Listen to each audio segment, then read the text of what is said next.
ईश्वर ने ये कहते हुए नूह और उसके पुत्रों को आशीर्वाद दिया, फलो फूलो और पृथ्वी पर फैल जाओ।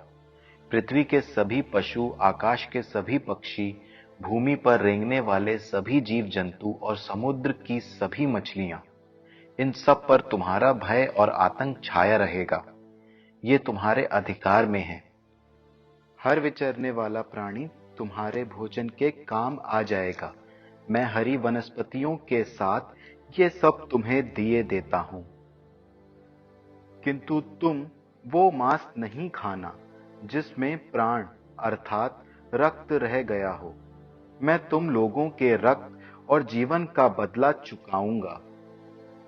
मैं प्रत्येक पशु को उसका बदला चुकाऊंगा और प्रत्येक मनुष्य को उसके भाई के जीवन का बदला चुकाऊंगा।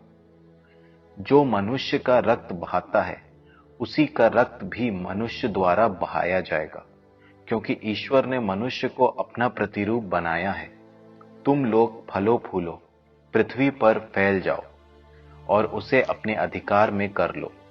ईश्वर ने नूह और उसके पुत्रों से ये भी कहा, देखो, मैं तुम्हारे और तुम्हारे वंशजों के लिए अपना विधान ठहराता हूं, और जो प्राणी तुम्हारे चारों ओर विद्यमान हैं, अर्थात पक्षी, चौपाए और सब जंगली जानवर, जो कुछ जहाज से निकला है, और पृथ्वी भर के सब पशु, उन प्राणियों के लिए भी मैं तुम्हारे लिए ये विधान ठहराता हूं, कोई भी प्राणी जल प्रलय से फिर नष्ट नहीं होगा, और फिर कभी कोई जल प्रलय पृथ्वी को उजाड़ नहीं बनाएगा।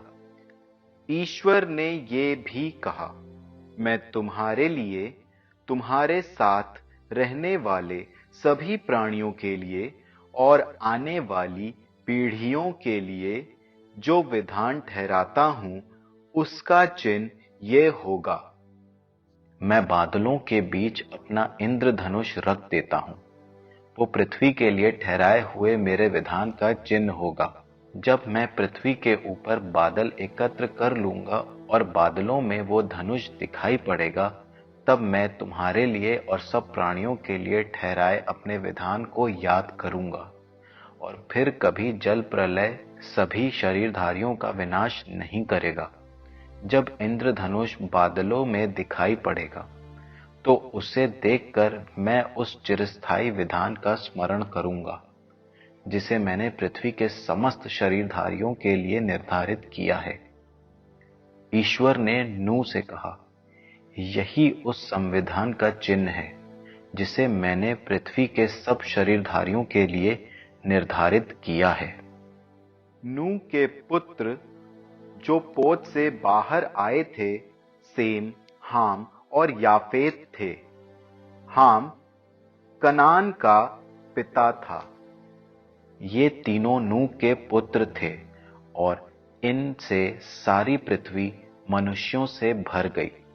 नूह पहले किसान था। इसने दाख बारी लगाई। उसकी अंगूरी पीने के बाद वो नशे में आकर अपने तंबू में नग्न होकर पड़ा रहा। जब कानन के पिता हाम ने अपने पिता को नंगा देखा, तो उसने बाहर आकर अपने दो भाइयों को ये बात बताई। इस पर सेम और याफेत ने एक वस्त्र लेकर अपने कंधों पर रखा, और वे पीठ की ओर से चलकर भीतर गए। फिर वस्त्र डालकर उन्होंने अपने पिता के नग्न शरीर को ढक दिया। उन्होंने अपने मुंह फेर लिए, जिससे वे अपने पिता को नंगा ना देख पाएं। नशा दूर होने पर जब नूह होश में आया और उसे अपने छोटे पुत्र की ये बात मालूम हुई, तो उसने कहा, कानन को अभिशाप, वो अपने भाइयों का दास बने। उसने ये भी कहा, प्रभु सेम का ईश्वर धन्य है, कानन उसका दास हो।